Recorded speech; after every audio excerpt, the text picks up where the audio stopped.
আপনি যদি মনে করেন গাজ্জা দখল করলেই তাদের এই সন্ত্রাসবাদ থেমে যাবে, আপনি ভুল করছেন। যতক্ষণ পর্যন্ত তারা বিশ্বকে নিয়ন্ত্রণ না করছে, বিশ্বকে শাসন না করছে, তারা ক্ষান্ত হবে না। এবং তাদের মূল রাজনৈতিক পটভূমি এবং ভৌগোলিক অবস্থানটা কি হবে সেটাও তারা মেনশন করেছে।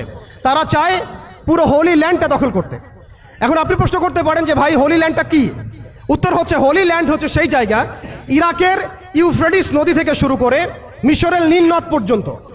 আই রিপিট, ইরাকের ইউফ্রেটিস নদী থেকে শুরু করে মিশরের নীল নদ পর্যন্ত এই পুরো জায়গাটাকে বলা হয় হোলি ল্যান্ড, অর্থাৎ পবিত্র ভূমি, আরদুল মুকাদ্দাসা। কোরআনে বলা হচ্ছে আরদুল মুকাদ্দাসা, ওদের স্ক্রিপচারে বলা হচ্ছে হোলি ল্যান্ড। তাদের মিসাকে ইহুদিরা বলছে মিসায়া, এবং খ্রিস্টানরা নাসারারা বলছে অ্যান্টিক্রাইস্ট।